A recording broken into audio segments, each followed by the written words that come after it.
মিজানুর রহমান আজহারি সাহেব বয়ানে কি বলছে না বলছে মানুষের ভুল হইতেই পারে, কিন্তু আমগর দেশে একটা বন্ড হিসাবে ডাইরেক্ট ওপেনলি ঘোষণা দিছে, কেউ যদি মিজানুর রহমান আজহারির মাথাটা কাইটটা সামনে হাজির করতে তারে 10 লক্ষ টাকা পুরস্কার দেওয়া হইব। ও ভাই, ও বিশ্বাস, আপনার ফাউদিটার ধরে কই এই সমস্ত বেস্তি কথা কইয়া বাংলাদেশটার মধ্যে এখন আর ফেস লাগায়েন না। সামনে আমাদের মধ্যে ঐক্য আসতেছে, ঐক্যের মধ্যে ভণ্ডরা ফাটল সৃষ্টি করতে চায়। ওই ভণ্ডদেরকে বলতে চাই, মেহরবানি করে এই সমস্ত বেহুদা ফালতু কথা বলবেন না, ঠিক না বে ঠিক? এই সমস্ত ভণ্ডদের কথা আপনারা শুনবেন না। যেই ভণ্ড বেয়াদব বলছে মিজানুর রহমান আজহারির মাথা কাটতে আনলে 10 লক্ষ টাকা পুরস্কার দিব, আমার দিলে বলে নিঃসন্দেহে জারদ সন্তান। কথা কন না? জারদ সন্তান না হইলে একজন আলেমের মাথা কাটতে না দিলে 10 লক্ষ টাকা পুরস্কার দিব, আমার দিল বলে নিঃসন্দেহে সে জারদ সন্তান, ঠিক না? অনেক ভণ্ড বের হয়েছে, ওই ভণ্ডদের কাছে যাবেন না যাদের কাছে কোরআন নাই, যাদের কাছে সুন্নত নাই, যাদের কাছে নামাজ নাই, রোজা নাই। এমন ভণ্ড আমগর দেশে আসে না নাই? কথা কয় না, আসে না নাই? কিন্তু ওই ভণ্ডগুলো এত বেয়াদব, যারা কোরআনের পক্ষে কথা বলে, কোরআনের তর্জমা করে, কোরআন নিয়ে সুন্দর ওপেনলি লক্ষ লক্ষ মানুষের সামনে কোরআনের তাফসির করে। আমাদের বাংলাদেশে একজন কোরআনের পাখি ছিল, যাকে মেরে ফেলা হয়েছে, শহীদ করে দেওয়া হয়েছে, আল্লামা দেলোয়ার হোসেন সাইদি, ঠিক কিনা বলেন? এখন একজন কোরআনের পাখি আমাদের দেশে আছে, যার বয়ান শোনার জন্য লক্ষ লক্ষ যুবক তরুণরা ভিড় করে। ওনার নাম হলো ডক্টর মিজানুর রহমান আজহারি। কে জামাত ইসলাম করে, কে হেফাজতে ইসলাম করে, কে খেলাফত মজলিস করে, কে সরমনাই করে, এইগুলা দেখার এখন কোনো টাইম নাই। কোরআনের পক্ষে যারা আছে আমরা সবাই তাদের পক্ষে আছি, জোরে বলেন ঠিক কিনা? কে কওমি, কে আলিয়া, কে সুন্নি, কে ওহাবি, তা দেখার সময় নাই। কিন্তু দুঃখের বিষয়, মিজানুর রহমান আজহারি সাহেব বয়ানে কি বলছে না বলছে মানুষের ভুল হইতেই পারে, কিন্তু আমগর দেশে একটা বন্ড হিসাবে ডাইরেক্ট ওপেনলি ঘোষণা দিছে, কেউ যদি মিজানুর রহমান আজহারির মাথাটা কাইটটা সামনে হাজির করতে তারে 10 লক্ষ টাকা পুরস্কার দেওয়া হইব। সুবহানাল্লাহ বলে, নাউজুবিল্লাহ কার, জোরে বলে নাউজুবিল্লাহ। হায় হায় হায় হায়, ও ভাই, ও বিশ্বাস, আপনার ফাউদিটার ধরে কই এই সমস্ত বেস্তি কথা কইয়া বাংলাদেশটার মধ্যে এখন আর ফেস লাগায়েন না।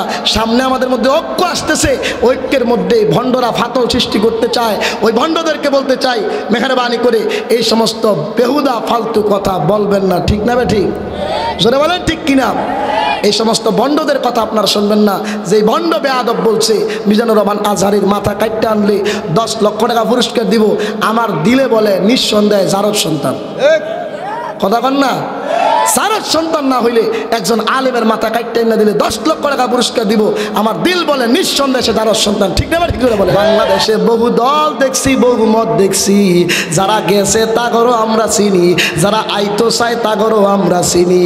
সব দল দেখা শেষ, আগামী দিনে আমরা ইসলাম দিয়ে, কোরআন দিয়ে এই সোনার বাংলাটাকে গড়তে চাই, ঠিক কিনা? পরিষ্কার কথা, এই দেশে সব দল দেখছি, সব দল দেখা শেষ। আগামীতে যত ইসলামিক দল আছে, জামাত ইসলাম বুঝিনাম, তবলিগ বুঝিনাম, হেফাজত ইসলাম বুঝিনাম, খেলাফত মজলিস বুঝিনাম, নেতাম ইসলাম পার্টি বুঝিনাম, সব ইসলামিক দলগুলো হাতে হাত রেখে, কাঁধে কাঁধ রেখে আগামীর এই বাংলার জমিন ইসলামের জমিন করবো, ঠিক কিনা? সব দল দেখেছি, নতুন করে কোন নাস্তিক আর মুরতাদের দলকে বাংলাদেশের ক্ষমতায় আসতে দিব না। জোরে বলেন ঠিক কিনা? আরো জোরে বলেন ঠিক কিনা? কি যারা আসতে চায় তা করে বিগত বহু বছর আগে আমরা দেখি নাই? তাদের জমানায় শাইখুল হাদিস আজিজুল হক রহমাতুল্লাহ আলাইহি জেল খাটে নাই? তাদের জমানায় শাইখুল হাদিস আজিজুল হক রহমাতুল্লাহ আলাইহিকে তারা জেল খাটাইছে। আর বিগত ফ্যাসিস্ট সরকার শাইখুল হাদিস আজিজুল হক রহমাতুল্লাহ আলাইহির ছেলে শাইখুল হাদিস ইবনে শাইখুল হাদিস হযরত মাওলানা আল্লামা মামুনুল হক সাহেবকে জেল খাটাইছে। এই দেশের বহু আলেম ওলামা জেল খাটাইছে। সুতরাং যারেই দেন আঙ্গুল ফুলা কলা গাছ না, বট গাছে রূপান্তরিত হবে। আর কাউকে দিতে চাই না। আগামীতে এই দেশে ওলামায়ে কেরামকে ক্ষমতায় দেখতে চাই। জোরে বলেন ঠিক কিনা? রাগ করছেন? কষ্ট পাইছেন? ওলামায়ে কেরামের পক্ষে আছেন তো ইনশাআল্লাহ? নারায়ে তাকবীর। ভাইরা, এই দেশটা ওলি আল্লাহর দেশ, পীর বুজুর্গের দেশ। বহু তামাশা দেখছি, আর তামাশা দেখতে চাই না। জোরে বলেন ঠিক কিনা? একটু আগে এক ভাই বইলা গেছে, আগে মাহফিল করাইতে গেলে অনুমতি লাগতো, মাহফিলে বাধা দিত, এখনো বাধা দেয়। কথা কন না ঠিক কিনা? এখনো বহু মাহফিলে বাধা দেয়। আপনারা খবর নিয়ে দেখেন, এখনো বহু মাহফিলে বাধা দেয়। আগে দিত এক দল, এখন দেয় আরেক দল। নাউজুবিল্লাহ বলেন। এই দেশটা ওলি আল্লাহর দেশ, পীর বুজুর্গের দেশ। আল্লাহ এই দেশে রহমত দান করুক, জোরে বলেন। এই ওলি আল্লাহর বাংলাদেশ, পীর বুজুর্গের বাংলাদেশ। রহম করুন আল্লাহ, কবুল করুন আল্লাহ। বলেন না, রহম করুন আল্লাহ, কবুল করুন। এই অলি আল্লাহর বাংলাদেশ, শহীদ গাজীর বাংলাদেশ। জুড়ে অলি আল্লাহর বাংলাদেশ, শহীদ গাজীর বাংলাদেশ। রহম করুন আল্লাহ, রহম।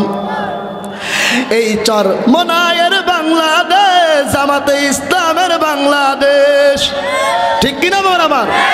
এই খেলাফত মজলিসের বাংলাদেশ, হেফাজতে ইসলামের বাংলাদেশ।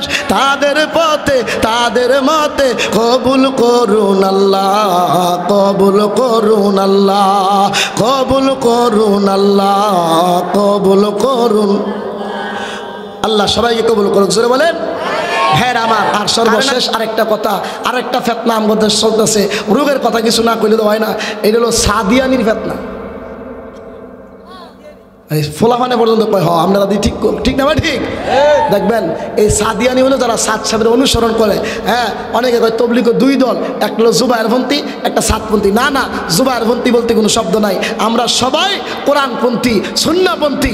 জুবায়ের মৌলবীকে কে সাদ মৌলবী তা আমরা চিনি না। যারা হকের পক্ষে আছে আমরা তাদের পক্ষে আছি, জোরে বলেন ঠিক কিনা? এটা বাতিল দল সাদপন্থী, যারা সাদিয়ানি। এই দেশের মধ্যে এক বিশাল ফিতনা লাগাইয়া যে ইজতেমার ময়দানে লক্ষ লক্ষ মানুষ দোয়া করার জন্য যাইতো, এই ইজতেমার ময়দানে রক্ত ঝরাইছে। কথা বলেন ঠিক কিনা? যে কথা কানে নাই গুরু লোক জোরে ঠিক কিনা? খোদার কসম, সর্বশেষ আপনাদের কাছে একটা পয়গাম শোনায়া যায়, আপনাদের কাছে একটা পয়গাম শোনায়া যায়। টঙ্গীর ইজতেমার ময়দানে যেই সমস্ত সন্ত্রাসরা, যেই সমস্ত খুনিরা রক্ত ঝরাইছে, তারা কোনো তবলিগের সাথে হইতে পারে না। বাংলাদেশে তাদেরকে কোনো তবলিগের নামে আর সন্ত্রাসী করতে দেওয়া যাবে না। আর যারা টঙ্গীর ময়দানে মানুষ মারছে, আমার ভাইয়ের রক্ত ধরাইছে, অতি তাড়াতাড়ি এই দেশের মধ্যে তাদেরকে শাস্তির আওতায় এনে ফাঁসির কাস্টে ঝুলাইতে হবে। জোরে বলেন ঠিক কিনা? আল্লাহ পাক সবাইকে বুঝার তৌফিক দান করুক, জোরে বলেন, আরো জোরে বলেন আমিন।